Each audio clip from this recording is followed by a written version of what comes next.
أعوذ بالله من الشيطان الرجيم بسم الله الرحمن الرحيم إن ربكم الله الذي خلق السماوات والأرض في 6 أيام ثم استوى على العرش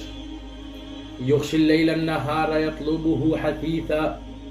والشمس والقمر والنجوم مسخرات بأمره ألا له الخلق والأمر تبارك الله رب العالمين صدق اللہ العظیم۔ در حقیقت تمہارا رب اللہ ہی ہے جس نے آسمانوں اور زمینوں کو 6 دنوں میں پیدا کیا، پھر اپنے تخت سلطنت پر جلوہ فرما ہوا، جو رات کو دن پر ڈھانک دیتا ہے اور پھر دن رات کے پیچھے دوڑا چلا آتا ہے، جس نے سورج اور چاند اور تارے پیدا کیے، سب اس کے تابع فرمان ہیں۔ خبردار رہو،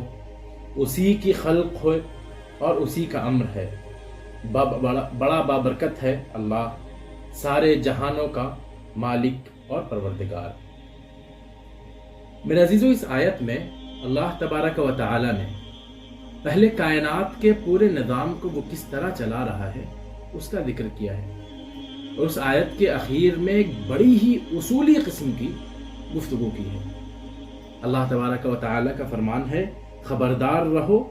اسی کی خلق ہے اور اسی کا امر ہے، تخلیق کار وہی ہے،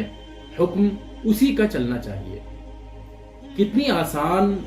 سمجھ میں آنے والی، قابل فہم بات ہے، لیکن تعجب اس بات کا ہے کہ مذاہب اور الحاد کی ساری جنگ اسی ایک اصول پر ہے۔ قرآن کا مطالبہ ہے کہ خالق اللہ رب العالمین ہے، تو اس زمین پر حکم بھی اسی کا چلنا چاہیے، اور یہ بہت فطری بات ہے۔ ہم ایک معمولی سے معمولی سامان، ایک کپڑا بھی خریدتے ہیں تو اس کا بنانے والا اس کے ساتھ یہ انسٹرکشنز دیتا ہے کہ اس کو کس پانی سے دھلنا ہے، کس طرح سے سکھانا ہے۔ اب اگر ہم اس کی باتوں کو مانیں گے تو وہ کپڑا زیادہ دنوں تک کارآمد ہوگا، اور اگر اس کی باتوں کو نہیں مانیں گے تو جلد ہی وہ کپڑا بوسیدہ ہو جائے گا اور ناقابل استعمال ہو جائے گا۔ میرے عزیزو، اس دنیا میں چاہے آج یا پہلے عموماً لوگوں نے خلق کو تسلیم کیا ہے، یہ مانا ہے کہ خالق اللہ تبارک و تعالی ہی ہے۔ قرآن مجید اس بات کو بارہا کہتا ہے، وَلَئِن سَأَلْتَهُمْ مَنْ خَلَقَهُمْ لَيَقُولُنَّ اللَّهُ فَأَنَّىٰ يُؤْفَكُونَ کہ اگر تم ان سے سوال کرو گے کہ انہیں کس نے تخلیق کیا ہے تو وہ کہیں گے کہ اللہ نے، پھر نہ جانے یہ کہاں پھرائے جا رہے ہیں۔ اور آج بھی عموماً لوگ یہ مانتے ہیں کہ خالق وہی ایک ہے اور اس کا حکم ماننے، لیکن اس کا حکم ماننے اور اپنی زندگی کی نکیل اس کے ہاتھوں میں دینے سے لوگوں کو اعتراض ہے۔ ان کو یہ لگتا ہے کہ ایسے ان کی آزادی سلب ہو جائے گی، کیونکہ ہر مذہب اپنے ماننے والوں پر کچھ بندشیں لگاتا ہے، کچھ کاموں کو کرنے سے روکتا ہے اور کچھ کاموں کے کرنے کا حکم دیتا ہے، اور یہی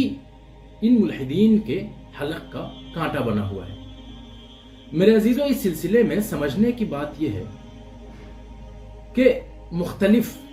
مذاہب سے جو لوگ بدظن ہو کر ملحد ہو جاتے ہیں، کہنے کو تو ان کے پاس اس کی فکری دلیلیں ہوتی ہیں، وہ پوری کوشش کرتے ہیں یہ ثابت کرنے کی کہ دراصل ان کو اس بات کا علم نہیں ہے کہ خالق کوئی ایک ہے اس جہان کا، جبکہ حقیقت اس کے بالکل برعکس ہے۔ دراصل جب ان کے لیے ان احکامات کو جو الامر سے تعلق رکھتے ہیں ماننا طبیعت پر شاخ گزرتا ہے تو وہ سہارا لیتے ہیں فکری الحاد کا۔ جب انہیں یہ اندازہ ہوتا ہے کہ دین کے دائرے میں رہتے ہوئے وہ عیاشیاں اور عملی بدمستیاں نہیں کر پائیں گے جو کہ دین کی بندش سے آزاد ہو کر وہ کر سکتے ہیں، تو ان کا ضمیر انہیں ملامت کرتا ہے، اور پھر وہ پوری کوشش کرتے ہیں خود کو یہ منوانے کی کہ ہمیں ان سے اس سب سے فکری اختلاف، اور یہ کہ یہ کوئی تن من کی آسانی کی بات نہیں ہے، بلکہ یہ ایک انٹلیکچوئل ڈسکورس ہے۔ میرے عزیزو، اسی لیے ملحدین کی وہ قسم جو صحیح معنوں میں حقیقت کی تلاش میں ہوتے ہیں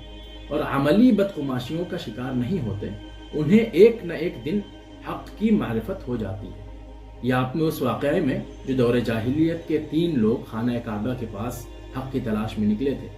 ان کے واقعے سے آپ کو معلوم ہوتی ہے۔ لیکن وہ لوگ جن کا فکری انحراف